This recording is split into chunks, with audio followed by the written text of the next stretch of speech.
बिस्मिल्लाहिर्रहमानिर्रहीम। अस्सलाम वालेकुम स्टूडेंट्स। आज के इस वीडियो लेक्चर में हम पढ़ने वाले हैं ट्यूरिंग मशीन। ट्यूरिंग मशीन अभी तक हमने जितनी भी मशीन्स के बारे में डिस्कस किए हैं, हमने डीएफए पढ़ा, एनएफए पढ़ा, उसके बाद पीडीए पढ़ा, ठीक है, उसके बाद हमने ग्रामर्स के बारे में पढ़ा, ठीक है। तो अभी तक हमने जितनी भी मशीन्स को ग्रामर को डिस्कस किया है, जो लैंग्वेज के ऊपर काम करती हैं, लैंग्वेज को एक्सेप्ट रिजेक्ट करती हैं, उन सब से जो हमारे पास मोस्ट पावरफुल मशीन है वो ट्यूरिंग मशीन है। ट्यूरिंग मशीन हमारी ऐसी मशीन है कि जिस लैंग्वेज को पीडीए भी एक्सेप्ट नहीं करती, उस लैंग्वेज के ऊपर हमारी ट्यूरिंग मशीन जो है वो काम कर सकती है। तो आज का हम अपना लेक्चर शुरू करते हैं। तो थोड़ी सी इसकी हिस्ट्री के बारे में जानते हैं। जैसे ट्यूरिंग बेसिकली एक एलन ट्यूरिंग साइंटिस्ट था जिसने 1936 के अंदर इसको इन्वेंट किया था। और जो एलन ट्यूरिंग है इसको जो फादर ऑफ कंप्यूटर साइंस भी कहा जाता है, ठीक है। A simple mathematical model of the general purpose computer, it is capable for performing any calculation which can be performed by any computation model. कोई भी ऐसे कैलकुलेशन परफॉर्म करने के लिए होती है किसी भी कंप्यूटेशन मॉडल या किसी भी कंप्यूटिंग मशीन जो है उसको परफॉर्म कर सकती है। तो इसकी थोड़ी सी अगर लैंग्वेज के बारे में हिस्ट्री को देखा जाए, जैसे सबसे पहले हमारे पास रेगुलर लैंग्वेजेस थी, ठीक है, जिसको हमारी एनएफए या डीएफए एक्सेप्ट करती थी, ठीक है।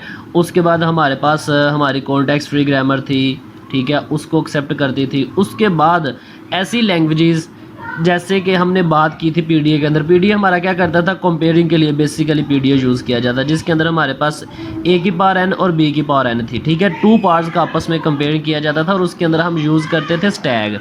अब स्टैग के अंदर एट ए टाइम हम एक चीज़ को इंसर्ट कर सकते हैं, या बी को इंसर्ट कर सकते हैं या ए को इंसर्ट कर सकते थे, ठीक है।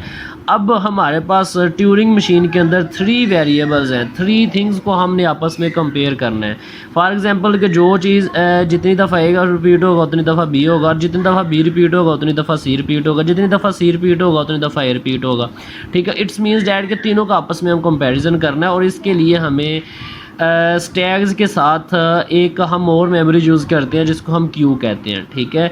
मतलब 2 डिफरेंट मेमोरीज हम यूज़ करते हैं फॉर दिस परफॉर्मेंस। तो ट्यूरिंग मशीन का कुछ कॉन्सेप्ट अगर डिस्कस किया जाए तो हमारे पास इस तरह होता है। इसके अंदर हमारे पास जैसे हमने पीडीए के अंदर इनपुट टेप यूज़ की थी, इसके अंदर भी इनपुट टेप यूज़ होती है, लेकिन इसके अंदर हमारे पास जो हेड होता है, ठीक है, जो रीड राइट करता है टेप के अंदर जो भी हमारे पास इनपुट है, ये एट अ टाइम 3 थिंग्स जो है वो परफॉर्म करवा सकता है।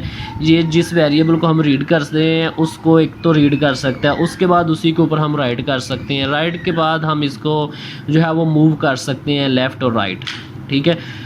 तो ये हमारे पास इनपुट टेप होती है। उसके बाद कंट्रोल यूनिट हमारे पास होती हैं, स्टेट से एक स्टेट से दूसरी स्टेट पे हम जब जा रहे होते हैं। The tape no boundaries infinite length, इसकी कोई बाउंड्री नहीं होती, इनफिनाइट होती हैं। ये जो बॉक्स आपको नज़र आ रहा है इसके अंदर हमारी इनपुट होती है, और उसके लेफ़्ट एंड राइट की तरफ हम जो है वो एम्प्टी बॉक्स अप्लाई कर लेते हैं।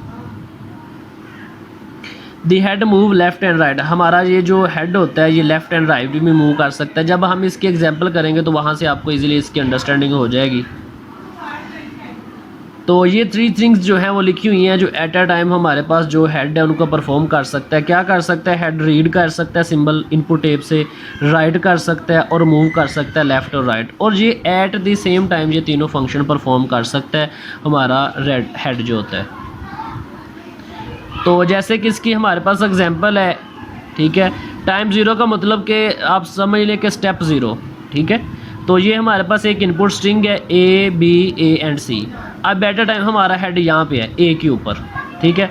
तो टाइम 1 है, टाइम 1 पे हमारा क्या हो रहा है, रीड करेगा ए को, राइट करेगा के को एंड मूव करेगा लेफ़्ट। तो जैसे हमने डिस्कस किया था पीछे कि एट द सेम टाइम हमारे पास जो हेड है वो 3 फंक्शन परफॉर्म कर सकता है। जैसे अब यहाँ पर देखें तो रीड भी कर रहा है ए को, उसके बाद ए को रीड करने के बाद के को हम रिप्लेस कर रहे हैं, ए को रीड किया उसकी जगह के को हमने राइट कर दिया और मूव कर दिया लेफ़्ट की तरफ। यहाँ पर ए को रीड किया, ये हेड आप देख रहे हैं, उसके बाद इस ए की जगह के को राइट कर दिया एंड मूव कर दिया लेफ़्ट की तरफ। तो के का जो लेफ़्ट बनता है हमारे पास बी बनता है। तो उसके बाद हमने टाइम 2 पे आपको नज़र आ रहा होगा कि नेक्स्ट हमने क्या किया, हमारा हेड आ गया था बी के पास, बी को रीड किया, बी की जगह राइट कर दिया हमने फाई को, फाई, और उसके बाद मूव किसकी जगह हम हुए, राइट की तरफ, के ऊपर हम मूव हो गए। तो ये कुछ इस तरह की फंक्शनैलिटी परफॉर्म होती है ट्यूरिंग मशीन के अंदर। आई होप कि आपको इसकी अंडरस्टैंडिंग हो गई होगी। तो नेक्स्ट हमारे पास है input string.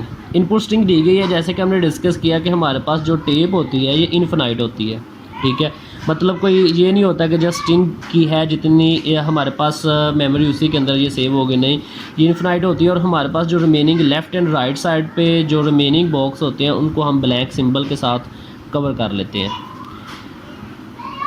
Head start at the left most position of the input string. तो जब भी हम रीड करना शुरू करते हैं इनपुट टेप को, तो एट द लेफ्ट मोस्ट हमारे पास जो सिंबल का वेरिएबल होता है उससे हम उसको रीड करना स्टार्ट करते हैं।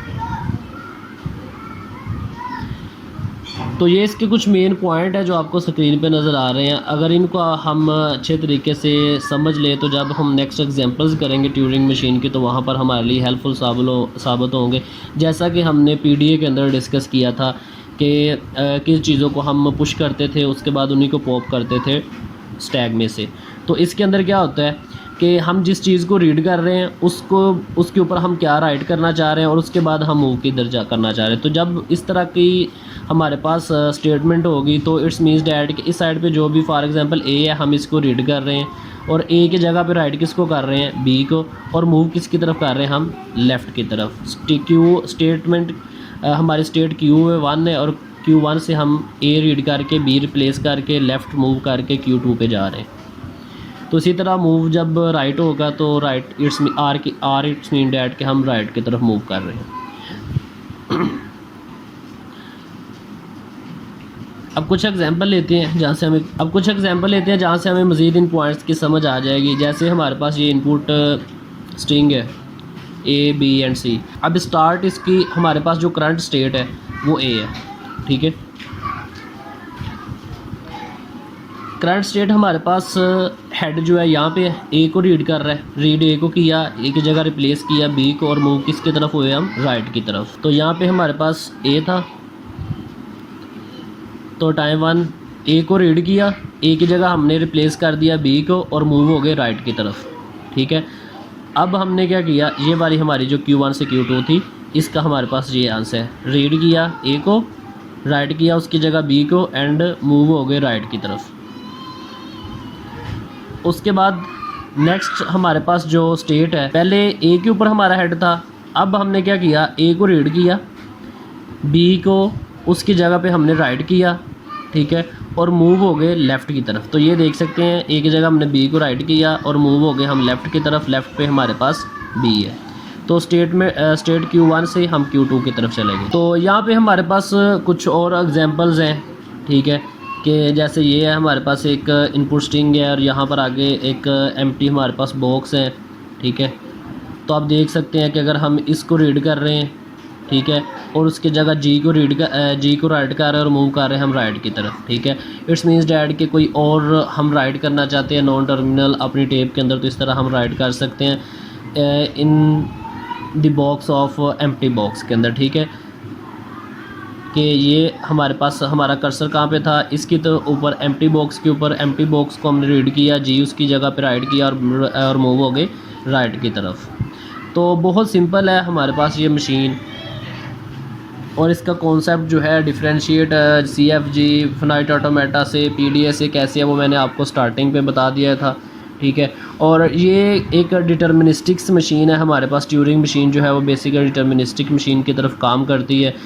तो इसकी कुछ एग्जांपल्स के साथ हम इसको समझते हैं कि कहाँ पर कैसे इसके अंदर हमारे पास एक्सेप्टिंग स्टेट होती है और कैसे हमारे पास इसकी रिजेक्शन स्टेटमेंट्स होती हैं, ठीक है। तो हेल्डिंग स्टेट द मशीन हेड if there are no possible transition to the follows. हमारी मशीन वहाँ पे हेल्ड हो जाएगी जहाँ पर हम एक्सेप्टिंग स्टेट पे भी नहीं है और जहाँ पर हमें कोई ट्रांजैक्शन भी नहीं मिल रही और हमारी अभी रिमेनिंग स्ट्रिंग रीड करने वाली भी पड़ी हुई हैं। तो यहाँ हमारे पास एक एग्जांपल है कि हेल्टिंग स्टेट हमारी कहाँ पे होती है। तो आप देख सकते हैं नो पॉसिबल ट्रांजैक्शन कि हम रीड कर रहे हैं ए को, ठीक है, और बी की जगह राइट करना है, और यहाँ पर हमारे पास हमारा हेड का सी के ऊपर, और सी हमारे पास कहीं पर भी नहीं है जहाँ पर उसको रीड कर सकते। इट्स मीन्स डैट कि सी की हमारे पास कोई ट्रांजैक्शन नहीं है। तो ऐसी सिचुएशन हमारे पास क्या होती है, हेल्टिंग स्टेट चली जाती है।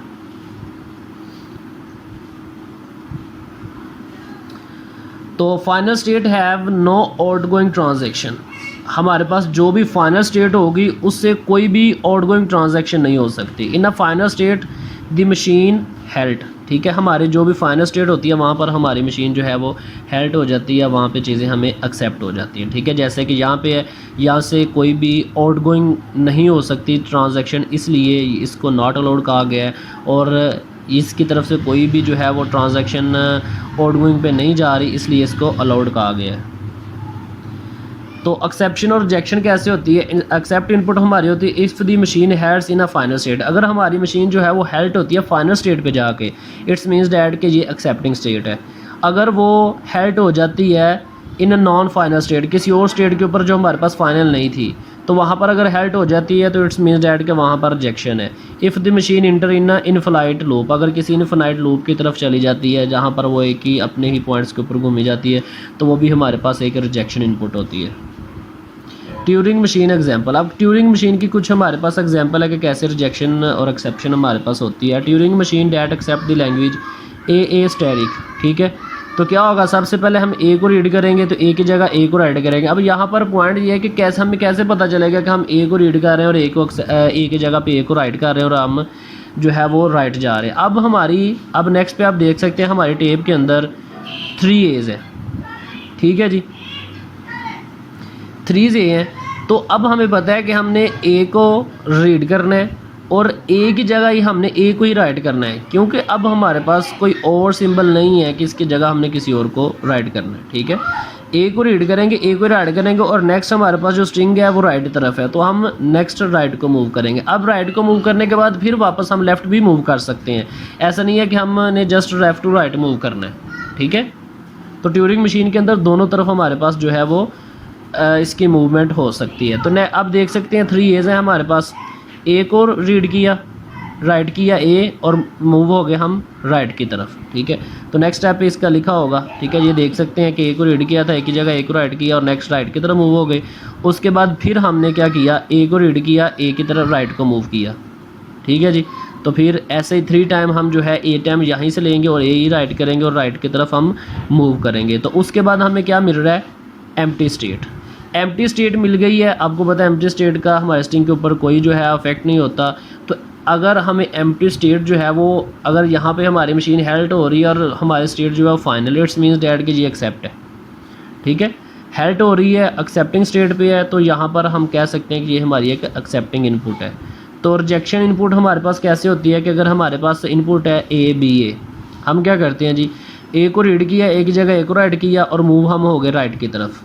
अब नेक्स्ट हमें क्या मिल रहा है, बी, लेकिन हमारे पास कोई भी ऐसी स्टेट नहीं है जो हमें बी की तरफ मूव करवा रही है, ठीक है। तो then we can say that कि we are in a halt state at that state where we are not in a final or accepting state, ठीक है। तो वहाँ पर हमारे पास क्या होगी, एक रिजेक्शन स्टेट्स होगी। तो नेक्स्ट हमारे पास डिफरेंट एग्जांपल्स हैं, ठीक है। आप उनको अपने तौर पे प्रैक्टिस कीजिए, कहीं पर नहीं समझ आती तो आप क्वेश्चन करें, पूछें, मैं आपको बार बार बताऊंगा, ठीक है। थैंक्स फॉर वाचिंग, दुआ में याद रखिएगा। अल्लाह हाफिज़।